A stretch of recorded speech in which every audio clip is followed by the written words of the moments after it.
I knew of Bill, but I didn't know Bill. And back during the primary in May of last year, I went to a political speech that Bill had, and after listening to it, I said, Bill Flynn, he's a disc jockey. What does he know? But the things that Bill was saying were things I believed in. And 16 months ago, Mr. Stuart Everson threw Bill and I together at a new radio station, WEGO, in Eagle in Winston-Salem. And after being with Bill that short amount of time, I've grown to admire him and know that he stands up for his convictions, and he will stand up for our convictions in Washington. We haven't had a true conservative Republican in the Senate in at least 10 years. Amen. And I think we're due one. We're due for somebody that will stand up for us, speak for us, and know that when he does, it comes from the heart, and that he truly believes what he's saying. And I think he'll be in the best interest of North Carolina. And it gives me great pleasure to introduce the next U.S. Senator from the Tar Heel State, Mr. Bill Flynn.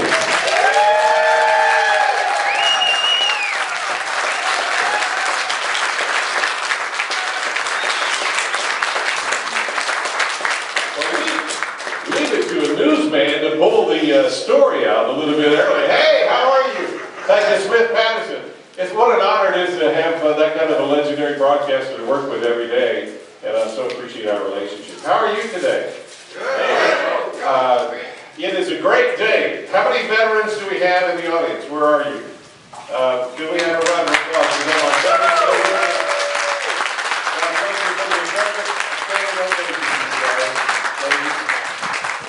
Thank you. It's Veterans Day weekend. Veterans Day officially tomorrow, at least a holiday. The United States Marine Corps, 238 years old today.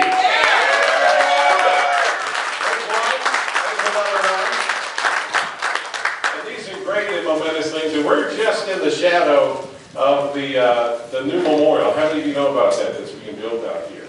There's going to be a Veterans Memorial, and I know Major William, I was telling you about it. It is going to be a spectacular thing. And it's, right now, it's under construction. It isn't what it's going to be, and I think there's a message there that relates to what you and I are going to talk about today. It's under construction. It's got some distance to go, but when it gets here, it's going to be something remarkable and special. And we're just in the shadow of it. As much as I'm excited about the veterans and about Veterans Day and being out here on this gorgeous day, I want to thank you for being out here and for joining us in a fun family event. Has it been fun so far?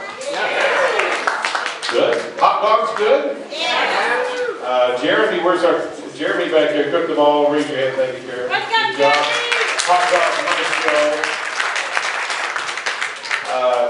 But as important as these dates are for us, really something very special happened in my family 28 years ago today. It was something that changed my life 28 years ago, and I couldn't really be prepared for it until it happened. And that's when our oldest son, Robert Brady Flynn, came into planet Earth. And we're going to celebrate his birthday today. And by extension, I need to recognize the one human being that paid the highest price for the act. She's with us, and that's my dear wife, Ann Flynn. Right here in the next house.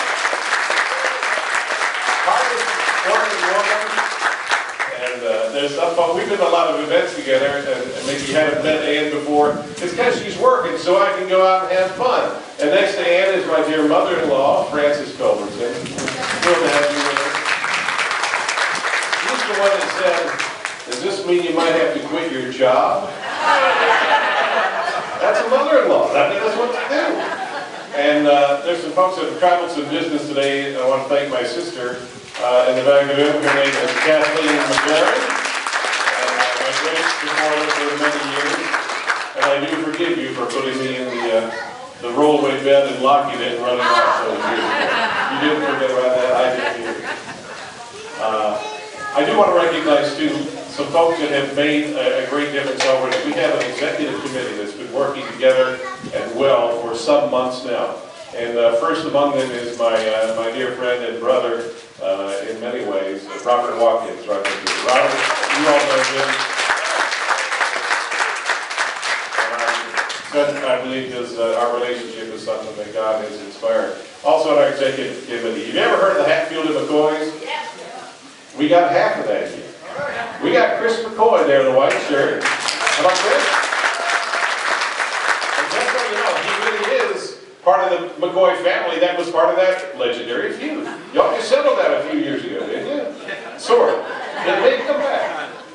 Your dear wife, Danielle, who's done a great job in service for us already. Thank you, Danielle. Danielle's from your dad. Kate Filbert Baker is right over here. Kate, right there she is. People have been, raise your hand, please. She lives down in Wilmington, and she's also on our executive committee. She's already garnered national attention because of the work that she's doing on social media. Other people are saying this is how it's done, and it's because of that lady right there, her commitment and concern. So I just wanted you to meet some of the people here. Everybody here I have a connection with in some way, and I want to thank you for that. You'll notice that we don't have Carl Rove standing up here. He was not invited.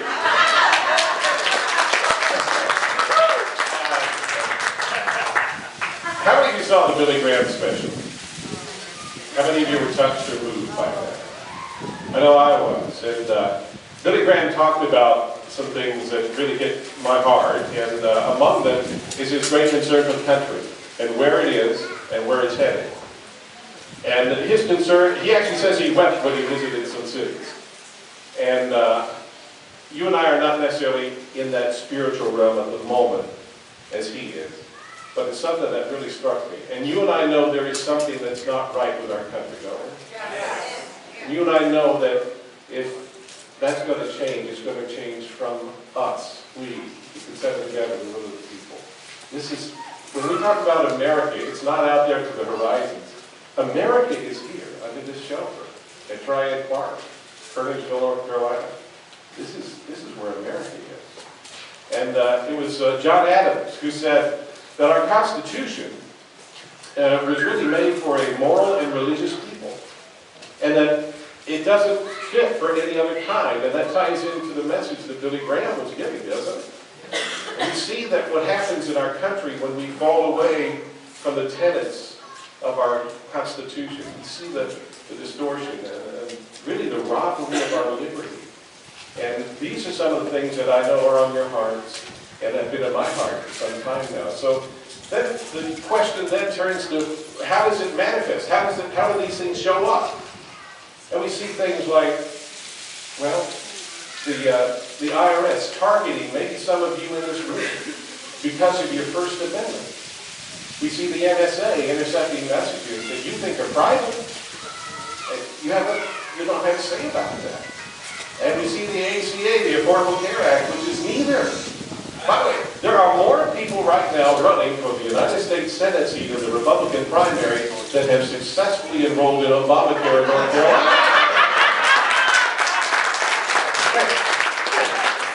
A little more about that.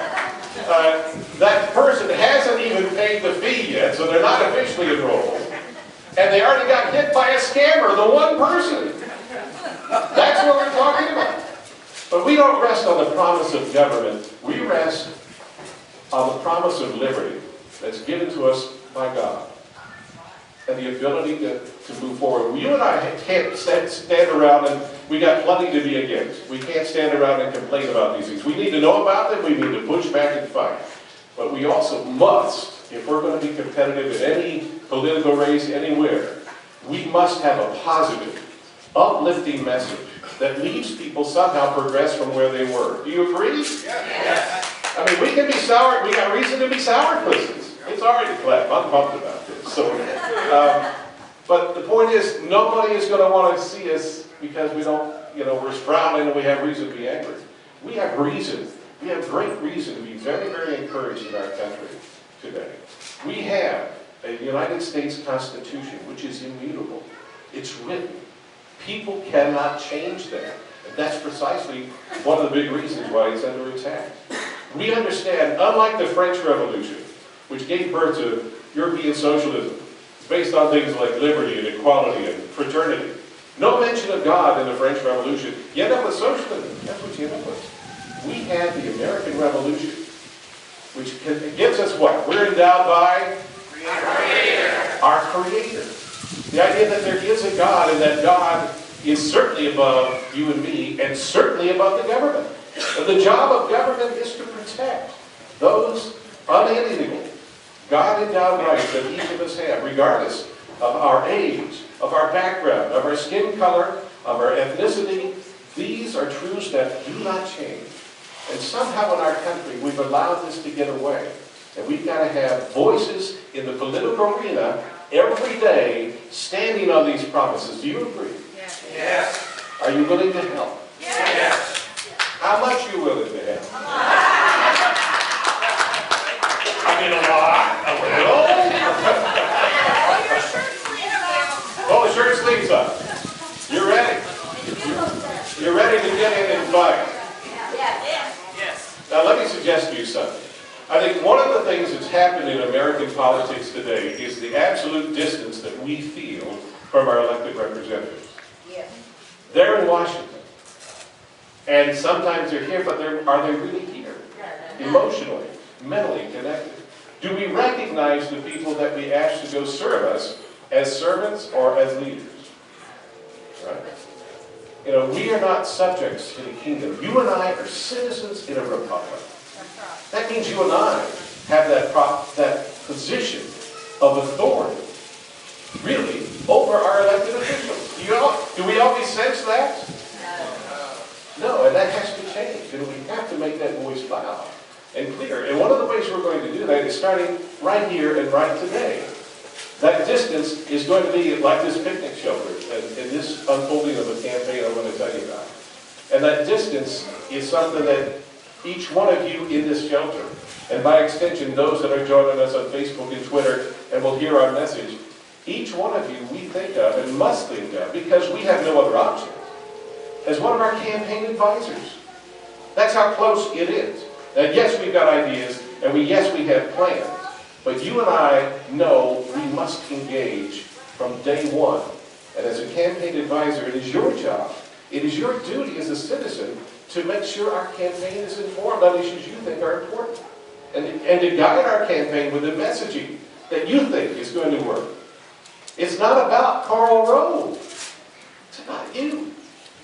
And I promise you this, those messages, we're going to listen to them. Now obviously, if you're way off the reservation, you know, possibly having to do with, you know, leaning to the liberal side of the scale, we may not be able to hear that as well. But the principles are not going to change here. How we get them out is going to be utterly dependent upon you. Do we have the money to do what we're about to do? The answer is no. The interesting news is there's nobody in the race that has the money to win right now. So that puts us on the same equal footing, doesn't it? In a sense. We're bound to make up short. But the reality is nobody has got the dollars to do this. You and I, with this room here, this room represents right now some things that money cannot buy. It represents talent and vision and understanding and commitment and the ability to tell your friends and your neighbors. And if you'll commit even today to talking to 10 people that you know, that you love, and you have a connection with, whether they're church or family or community, let them know from you what you think, why you want what we think is going to be an essential part of this primary in May to unfold the way that you think is going to be important. So understand that. We've got a lot to be excited about. We've got a lot to be excited about. How many of you know what's going to happen in the next 20, 25 years with the economy and the availability of fuel in America? Gas and oil is going to be available like never before. And we have in the United States of America the ability to be a magnet for all kinds of new global economic activity not being shipped out to the Pacific Rim, but coming right here because the cost of fuel and production will be so much lower. And that's something that is waiting for us. We have the virtue of American exceptionalism. Isn't it sad that it took a Russian president to remind us of that term? We need people in elected office, running for office, to every day talk about how great and special and wonderful and unique this expression of God's idea of liberty on the planet Earth is, the United States of America. That's what we got to have every day. That exceptionalism isn't based on the sunglasses we're wearing or the hats that we got or the clothes that we're wearing. It's not based even on our DNA. It is based on the founding idea in the Declaration of Independence that makes the difference, that you and I are endowed by our Creator. That is the seed. That is the root of our American exceptionalism. And that can never, if you can't hear that and you can't smile, something's wrong, no matter what else is going on. Because it tells you these intermediate moments along the way where faith in government is way too high. And what happens when faith in government is too high? You get promises, don't you?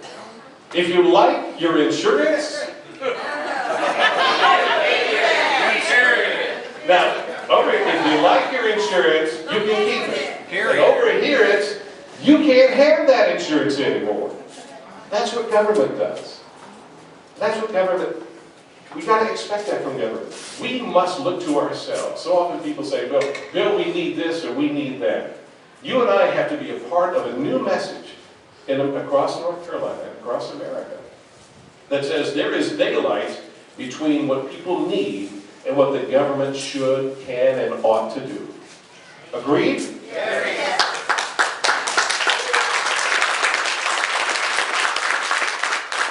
Ask my wife, she'll tell you I need a lot of things.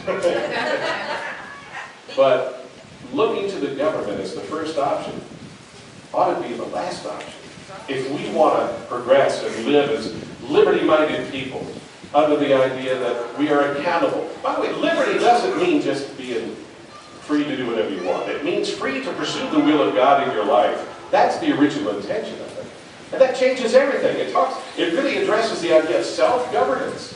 Back to what John Adams said, that the Constitution isn't going to work for people that are essentially self-governed.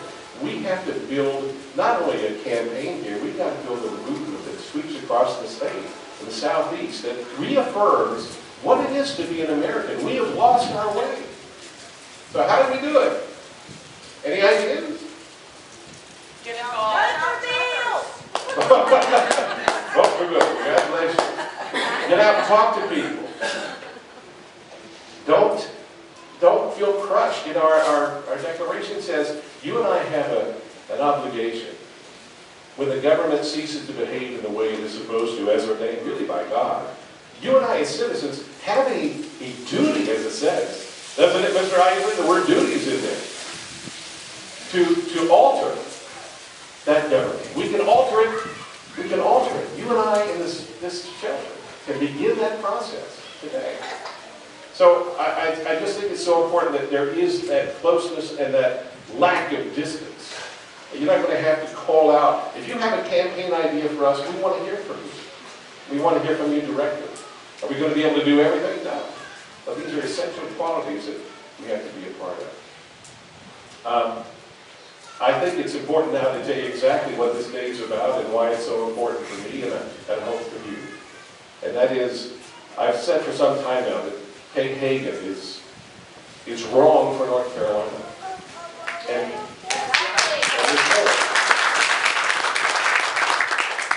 she's wrong for North Carolina. And this is not about her personally. I saw her at a Kay a few months ago. I said hello to her. Okay, I didn't tackle her or anything like that. But she's wrong for North Carolina. And she, by virtue of her votes and her thinking and her ideology and her following of instructions not from the people of North Carolina, but from leadership that is very, very far leftist. Kay Hagan is toxic to the goodness of America. And we have to challenge that. And we will. And today I want to tell you, it is my great hope and honor and intention to be the next Republican senator for the United States Senate from North Carolina.